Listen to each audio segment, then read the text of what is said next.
இன்றைக்கி நம்ம எங்கே போனோம் அப்படிங்கிறத நீங்கள் பார்க்கும்போதே நிறையா பேர் தெரிஞ்சிருக்கும். ஏன்னா அந்த இடம் ரொம்ப ஃபேமஸான இடம் தான். சிவகங்கை மாவட்டத்தில் உள்ள காளையார் கோயில் ஊருக்கு தான் போயிருந்தோம். எதுக்காக அப்படின்னு பார்த்தீங்கன்னா, ஒரு சின்ன காது குத்துக்காக போயிருந்தோம். காது குத்துக்கு போகிறத விட அங்கே போனால் நம்மளோட ரிலேட்டிவ்ஸ் எல்லாம் பார்க்கலாம் அப்படிங்கிறதுக்காக முக்கியமான ரீசனுக்காக தான் நாங்கள் போயிருந்தோம். அங்கே போனதுக்கப்புறம் அக்கா, தாச்சி, அண்ணன் ஒய்ஃப் எல்லாருமே வந்திருந்தாங்க. அவங்க கூட கொஞ்சம் நேரம் பேசி இருந்துட்டு, இந்த ட்ரம் செட் வந்து கேரளா பாய்ஸ் வந்து பண்ணியிருந்தாங்க. செம்ம சூப்பராக இருந்துச்சு. ஆனால் ரொம்ப நேரம் தான் உட்காந்து பார்க்க முடியல. நாங்கள் வந்து கிளம்புற டயத்தில் தான் அவங்க வந்து திரும்ப ஸ்டார்ட் பண்ணியிருப்பாங்க போல். நாங்கள் வர்றதுக்கு முன்னாடி அடிச்சுட்டே இருந்திருப்பாங்க போல். அதை நாங்கள் பார்க்கல.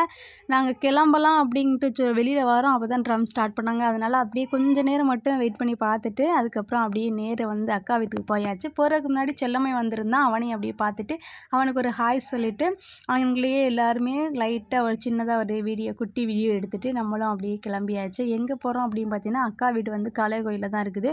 அங்கே வந்து போயிட்டு போனோம். ஆனால் போனதுக்கப்புறம் நேரம் போனதே தெரியலை. எல்லாருமே பேசி சிரிச்சுக்கிட்டு கலகலன்னு இருந்தது. ரொம்ப ஹாப்பியாக இருந்துச்சு. ஏன்னா எப்போயாவது தான் இந்த மாதிரி ஃபங்க்ஷனில் தான் பார்க்க முடியுது ரிலேட்டிவ்ஸ் எல்லாருமே.